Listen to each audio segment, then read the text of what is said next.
The transfer portal deadline has arrived, and right now, it's all quiet on the Duke front.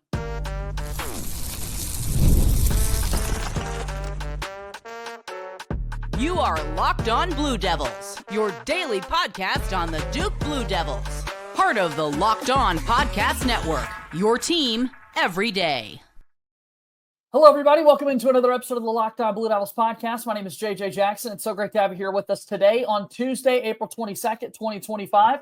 Locked On Blue Devils is your one-stop shop where we discuss everything going on inside the life of Duke athletics. We talk a whole lot about the Duke men's basketball team as they get set for the upcoming season. It's a year-round sport with Duke men's basketball, and so we keep you updated on all those things. Today is the transfer portal deadline. A couple of guys have made NBA draft decisions, players returning. We're going to break all that down with our good friend Josh Cox, who joins us here on today's show. If you have not done so already, please be sure to follow and subscribe to Locked On Blue Devils for free, wherever it is that you get your podcast.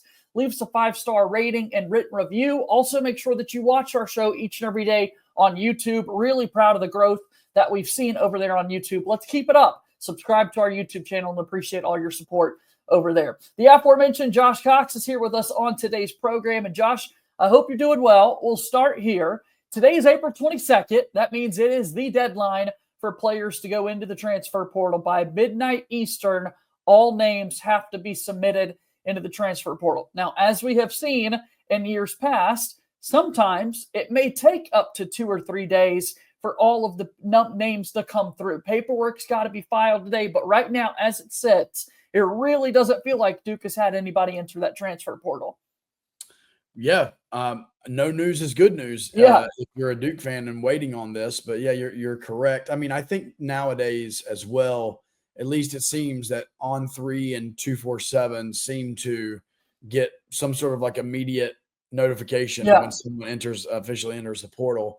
And so, yeah, I mean, I think, Duke fans are all waiting on pins and needles, and it's really surrounding one person. I know we'll get to that, but, been kind of waiting ever since, that final game happened in San Antonio. It's like, okay, you already move. And I know you understand this in the 5-day-a-week podcast world, but you move immediately from reflecting on an incredible season to immediately thinking about roster construction for the following year. Right. Boy, do we know that. It's been fun to read the comments, and I really do appreciate people consuming the show each and every day. But I see comments an hour, 20 minutes sometimes after the show's been posted, getting upset that we're late to the news about something. And it's like, well, look, it's all around, by the time we record this, edit, put it up on the world for people to consume, things can change. It is so constantly moving.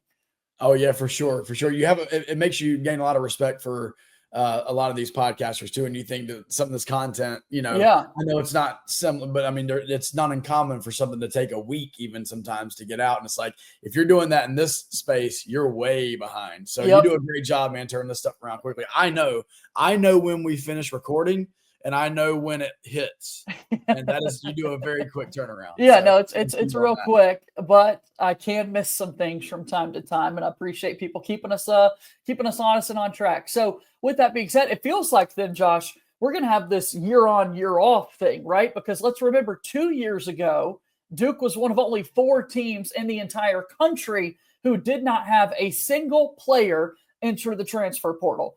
Last year, it felt like everybody hopped off the boat and left or either went to the NBA and that sort of thing.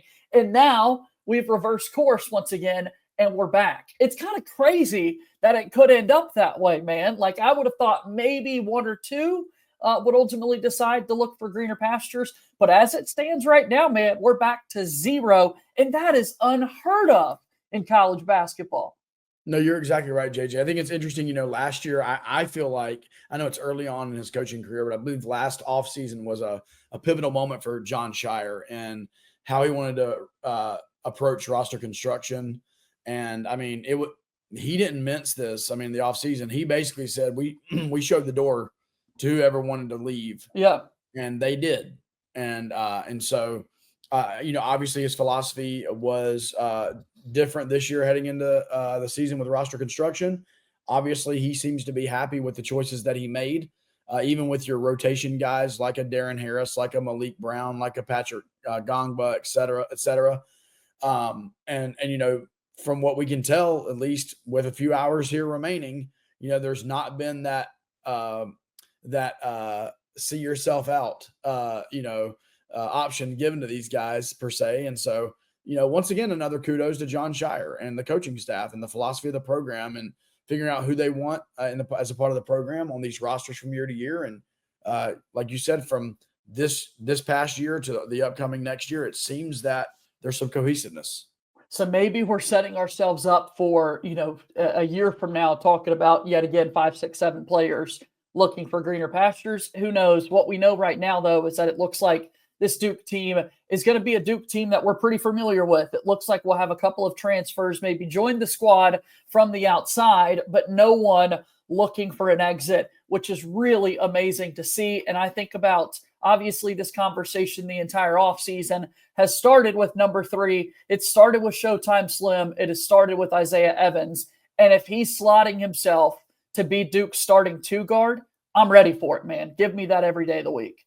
100%. The conversation is starting with Slim, and it's going to end with Slim because he's kind of that last piece, right? You would expect if a Pat Gongba or a Malik Brown was going to enter the portal, which there were no signs that they were, but I'm just saying if they were going to, they would have done so by now, right? So the Isaiah Evans piece is the last piece, and I think Duke fans are very intrigued about what year 2 Isaiah Evans would look like. I believe that basketball heads that also maybe Duke fans are very interested to see what Isaiah Evans will look like with higher usage, right? What will he look like at 30 minutes per game as opposed to 18 minutes per game or whatever, right? What will he look like when he is a focal point of the offense and it's not just how many shots can you get up in 0.5 seconds, and honestly, it's going to be good for him because we're going to be able to see a more complete package of what I believe Isaiah Evans brings to the table.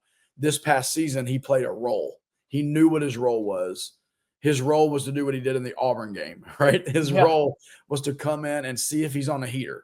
And if he's on a heater, then let him go. Keep shooting the basketball, right? And we even saw that, if we're honest, we saw that as the season progressed. There were games where he wasn't on a heater and things just, his minutes weren't there for those games. There were other games where he was hitting and we saw those minutes uptick, right? And so, that has been the Isaiah Evans experience for the freshman season. I believe sophomore Isaiah Evans could be one of the more prolific scorers in Duke history. That's a bold statement. Yeah. But the potential is there. Here's what I think. 82% of his shot attempts this year were 3-pointers. 82% of this guy's shot attempts were 3-pointers. I think that number is going to go way down. I think agree. Obviously he's going to take them and he's going to make them because he's elite at that level. But man, when you're looking for him more, I think he's also going to realize if I want to go to the next level, I need to show that I can do a little bit more, like Con Knipple, being able to put the ball on the deck and get a little closer. Jared McCain had a little more wiggle to his game that we saw when we're thinking about the most recent shooters that came through this Duke basketball program. I don't think we're looking at an 82% of his shots are coming from 3-point range next year.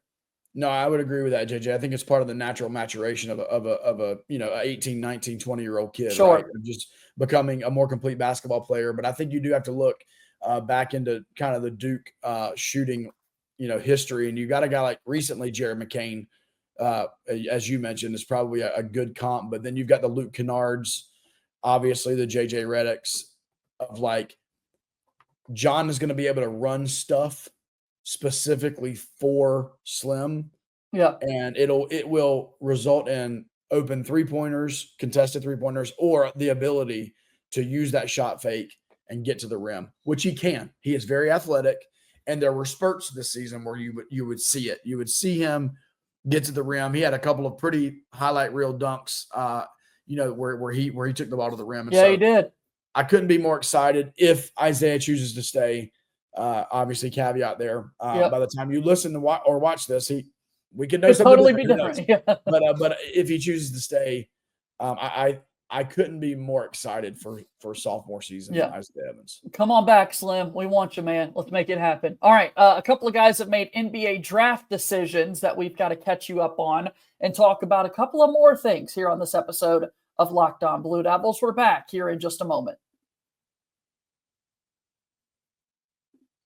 Locked On Blue Devils here today is brought to you by our friends over at PrizePicks. Baseball season is in full swing, and there's no better way to get in on the action than with PrizePicks, the best play for daily fantasy sports. It's been good to see the Atlanta Braves go on this little 4-game winning streak after they really struggled out of the gates. That's why I've loved following the action each and every day with them over at PrizePicks, where you can pick more or less on at least 2 player projections. And if you're right, you can win up to 1,000 times your cash. Whether it's strikeouts, RBIs, first inning runs, PrizePicks keeps every single game exciting.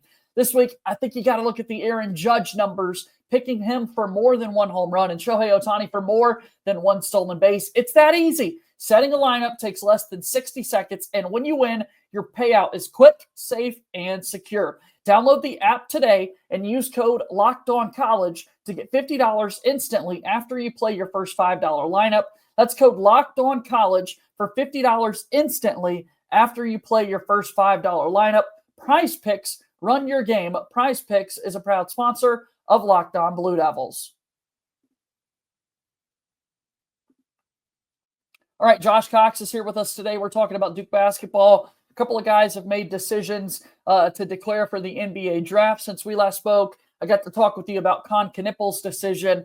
Cooper Flagg goes first in so many regards. Let's talk about Tyrese Proctor first in this conversation here. As last Friday night, another little late night news dump from Duke. We see the content release that Proctor's headed off to the league.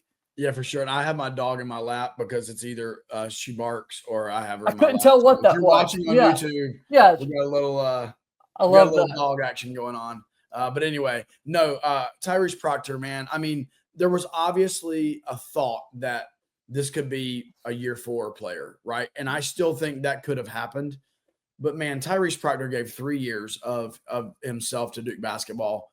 I do think that it'll be interesting to see where this lands him at the next level. But I also understand that everybody is different. And Tyrese being Australian, like, I don't know, does this end up with him playing professionally in Australia and being that guy? I mean, there's another Dookie over there and Jack White. India's a really good league. Yeah, absolutely. And I mean, we've seen them in the Olympics and we've seen all the other sorts of things. I don't know. I'm not at all saying that he can't make an NBA roster. I believe he can. But it was going to be interesting there. But, for Tyrese, like I said, I know that his relationship with Coach Scheyer is very strong. He's had nothing but great things to say about Duke. His mom, even on social media, just going out of her way to brag on the program and the brotherhood. And I just think Duke fans have got to be appreciative of anybody that's going to stick in a program for 3 seasons in this climate, right? In this climate. And he did. And what you saw was year 2 Tyrese compared to year 3 Tyrese was a major upgrade. And so, yeah, I wish him all the best. His improved shooting numbers, his improved defense, his improved leadership skills, they ought to serve him well at whatever the next level looks like for him.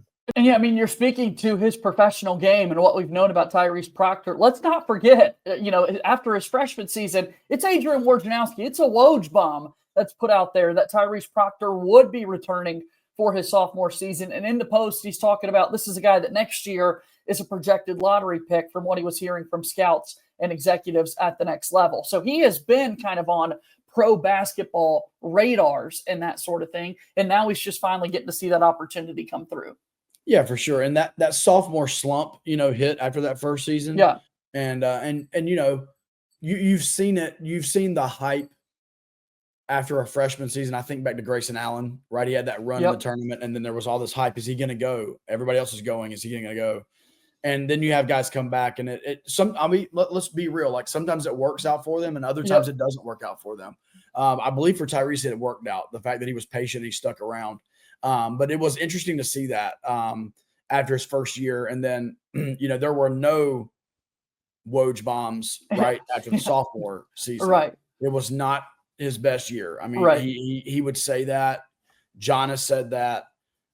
This year, though, I believe if you take year 1 Tyrese Proctor, year 3 Tyrese Proctor, and you say that is the level that he can play at, that's a next level basketball player. That's a professional basketball player. That's an NBA player. And so wish him all the best. Hopefully he lands in a great spot. And I do believe he can contribute on an NBA roster. Tons of hype around him, and we'll see what he's able to do at the next level. Okay, then also Cooper Flagg has made the obvious decision to declare for the NBA draft. You and I now talk here on this Tuesday, 20 days away from the NBA draft lottery taking place to figure out who's winning the sweepstakes. But as we know, it was fun to kind of have this drawn out a little bit, to have these dreams about what a sophomore season Cooper Flagg looks like. That was never going to happen. This guy was bound for greatness as soon as he stepped foot on campus and even before it. And now we officially know he's heading off to the league. This time he's going to be able to, though, proudly rep that Duke brand, being able to put forward a full season for us. Yeah, I mean, and let's be clear, JJ, you and I probably said this, back when he committed to Duke.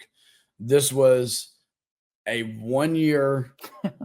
It was mind-blowing the number of people who legitimately thought he would come back for a second season. Folks, it was never even a chance. I mean, John Scheyer was asked about it. He absolutely clowned the reporter who asked him about the conversations with Cooper Flagg. There are no conversations with Cooper Flagg. So now the NBA draft has turned into what a lot of NBA analysts are calling capture the flag, right? Yeah. It's like who is going to get that first pick? And right now you have 3 NBA teams with equal chances to get that first round pick. You've got the Washington Wizards. You have the Charlotte Hornets. And then you have the Utah Jazz. I wish people could see your face if they're listening to the podcast.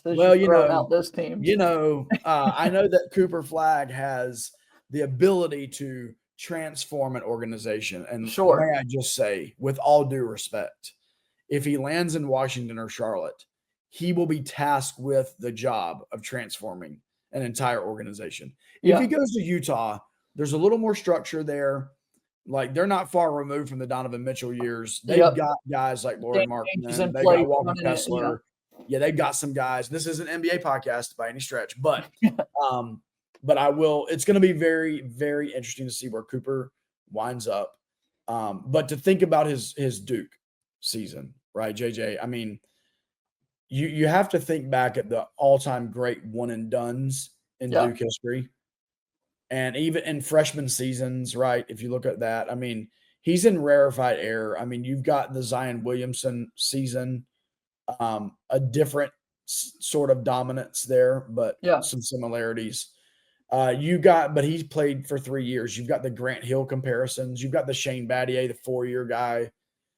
There's been no one like Cooper. And I say that because of durability. I say that because of his ability to play defense, his commitment to all of those things. And I'm not in any way throwing shade at Zion, but it's just different. I feel like with Cooper, there's a little bit more of a completeness to his game. And I would say it was the best one and done season that we've experienced in Durham. I'm there with you. I'm excited to see kind of what his next stages of his NBA career look like, see where he ends up. I'm like a lot of people in the state would love to see him go to the Charlotte Hornets, although, again, that's a really tough test and task for him to walk into. So 20 days down. Charlotte, though, JJ, with Charlotte, you at least you've got LaMelo, you've got Brandon Miller, you've got Mark Mitchell. A young head coach. Mark Williams. Washington. In Washington. Yeah, what did I say? Mark Miller. Mark Williams. Mark Mitchell. Yeah, sorry, not Mark Mitchell. Even though he had a good year at Missouri, he did, but Mark Williams. But there have been some changeover in Washington as well, and I'm assuming Wizards fans would say, "Hey, listen, we've got some pieces here too." But yeah, selfishly, I mean, for me, Charlotte's a 2-hour drive. Yep. Would absolutely love to hit some Hornets games next year and watch Cooper Flagg play. But we'll see. But all that to say, he has positioned himself in such a way that whoever gets him is going to be. It's going to change the dynamic of their organization. There's no question. Well, let's go ahead and let's talk about what's next for the Duke basketball team. Now that a couple of guys have made their draft declarations, are we closer to getting a full picture of what this roster looks like? We'll do that and so much more when Locked On Blue Devils continues here in just a moment. Locked On Blue Devils here today is brought to you by our friends over at Gametime. There's nothing like the atmosphere of an NBA playoff game. Every bucket, every defensive stop, every moment feels huge. It's electric in the arena, and with Gametime, you could be a part of it with the stress of last-minute ticket hunting. Without the stress, that is. Gametime makes it fast and easy to get playoff tickets, even when the demand is sky high. Prices actually go down as tip-off gets closer, and their last-minute deals can save you up to 60%. I love this app. I love buying tickets from Gametime. The all-in pricing means no surprise fees at checkout. What you see is what you get and what you pay. Take the guesswork out of buying tickets with Gametime. Download the Gametime app, create an account, and use code LOCKEDONCollege for $20 off your first purchase. Terms apply. Again, create an account and redeem code LOCKEDONCollege, LOCKEDONCOLLEGE for $20 off. Download Gametime today. Last-minute tickets, lowest price, guaranteed. Gametime is a proud sponsor of Locked On Blue Devils. Okay, here we go. We're starting to wind down today's show as we look at Duke basketball going into next season. Today's the transfer portal deadline, and right now it appears as though Duke's going to be able to welcome back everybody to their roster. In addition to that, Josh, we've got a couple of more days until April 26th when the draft declaration for early entrance deadline comes. And I think everybody is expecting Kaman Malawatch to be the last Blue Devil to declare. Yeah, I mean, I believe, once again, always the plan. I think that was part of the recruitment. I think that was part of everything. This was a year of development for Kaman. It was a year of getting his name, out there, and John was committed to that. You even saw, I believe, earlier in the year, you saw some games where you could tell he was really trying to figure it out, and John was patient with that. And ultimately, he became an extremely valuable part of this organization, this program, I say. And then he is the prototypical rim running defender at the next level. And so he's got some work to do there, but he's going to be a lottery pick just because his measurables are ridiculous. And he has an incredibly soft touch from the free throw line, even from the 3-point line, for being 18 years old and 7'2". Like, you don't expect those types of things from him. And I'm looking forward to seeing him at the next level, and I just think it's going to be very interesting. He's such a likable guy, and I fully expect that announcement to come. I'm surprised it didn't come already. Yeah, potential through the roof for Malawatch with what you can expect from him at that next level. Then, in addition to that, we'll see if Duke is able to make any action in the transfer portal waves. We did get news today that Cedric Coward, the transfer from Washington State, is down to 2 schools, either Duke or Alabama, but that his focus remains on being in the NBA draft. So if he gets the feedback that he's not happy and wants to play college basketball, maybe there's a chance he comes to Duke. We've seen Andrei Stojakovic's name linked there. Feels like, Josh, it looks like this Duke team would benefit, though, from finding a guard or another kind of ball handler to bring in and help them out a little bit. Yeah, no question. I mean, an interesting season this past year for Caleb Foster, but just thinking back to his freshman year where he got injured, like all those things happen, and you've got to have depth and you've got to have competition as well. So I could see that for sure. I would say this as a word of caution to Duke fans that follow social media, just keep in mind that not everybody who says Duke is in their 5 or 6 in the transfer portal has even received any communication from Duke. Sure. Right. So I'll give you a little inside information here. A lot of times the agents for these players leak that because it makes their client look better. And the kid from the Ivy League, Princeton, was it? Xavier Lee. Yeah. Good chance he never got contacted by Duke, right? But it made his recruitment look better. And so just keep all that in mind. There's always things behind the scenes there.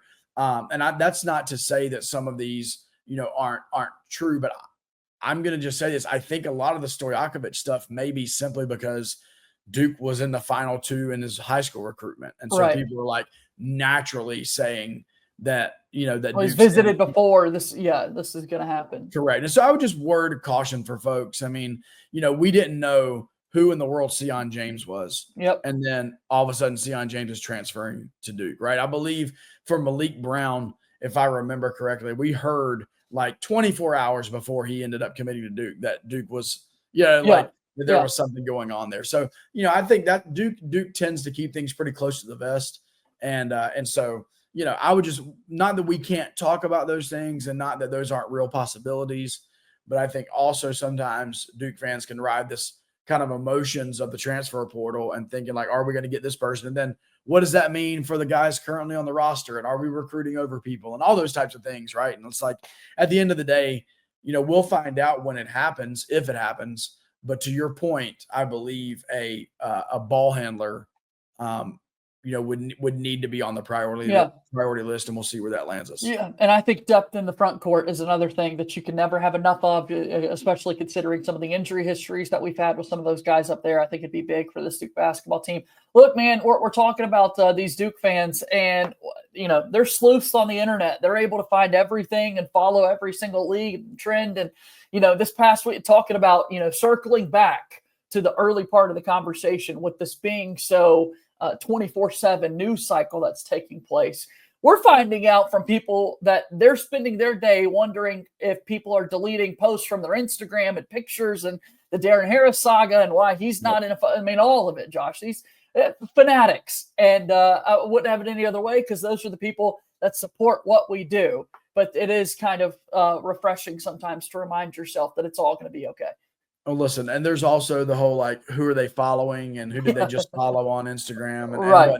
And I get it. All that stuff does matter. Right. But you also have to understand, like, this is also a new day and age. And, like, I'll just say it. Like, they could be in the middle of, like, discussions about, like, what it's going to take to keep someone here. Like, that just is what it is, right? And so, hey, leverage is like, hey, I'm not just blowing smoke when I say that other schools are after me. You know what I mean? They are after me, right? And this is what they want. So, like, that just is the reality of what it is. And like it or dislike it, it's just the reality of it. And so you have to view all those things and understand that behind the scenes, there's definitely things going on, right, that would cause someone to make – nothing happens on social media from a high-profile athlete that's by accident. There are reasons why things happen. Where there's smoke, there's fire. It doesn't always mean it's doomsday for Duke or that it's a home run for Duke, right? Just because someone starts following, Dave Bradley on Twitter doesn't mean sometimes you just hit the follow button. Yeah. Yeah. So, but anyway, I do love that. I do love that, it's the equivalent of like the private jet trackers, right? When a head coach is being looked at. But it's a lot of fun. But I've come to the point, and now I feel like an old man saying this, but like I've come to the point where like I'm just gonna wait for it to come out. I maybe get into a little bit of the following, all of the stealth and stalking that goes on. But at the end of the day, it's kind of like, hey, listen, they're going to make their decisions, whether it is a transfer coming in here, whether it's someone leaving here, they're going to make their decision. And once they make it, then we can have like a really good informed take on it and an opinion on it. But I would drive myself crazy, especially because, interest in football as well as basketball. If I followed this stuff like that, I would drive myself crazy for sure. So at the end of the day, Duke's going to put out a roster that's going to compete for the ACC championship, going to be a Final Four contending roster next year. And we may not know exactly yet how that's exactly going to be, constructed. But it's going to happen. But it's going to happen. And John Scheyer, we trust. Good things will happen. No question. Given the football roster size, that becomes a nightmare if you start to track down all of those varying angles for those people. Josh, man, always appreciate the time. How can people follow and support your work? Yeah, for sure. On the basketball side, which is what we talked about today, at Duke Report. And so make sure you follow there. Freddie Hodges runs that, and I'm able to help him some. And so I appreciate all his work that he does. And then on the football side, at Duke FB Talk, Duke Football Talk Session 17 podcast. We'll be releasing a post-spring game pod a little bit later on this week and having an interview with one of the coaches as well to hear more about what happened during spring practice. So, check it out. We would love it. Good to see you, pal. We'll do it again soon, okay? Thanks, JJ. We'll see you, man. All right, that's Josh Cox joining us here on today's episode of Locked On Blue Devils. Always appreciate his thoughts, time, insight, and analysis. Be sure that you continue to follow and support Locked On Blue Devils wherever it is that you get your podcast. Leave us a 5-star rating and written review. like this video on YouTube, subscribe to our YouTube channel, and follow us on X at LO_Blue Devils. As always, go Duke. I'll talk to you again tomorrow. My name is JJ Jackson. Thank you and good day.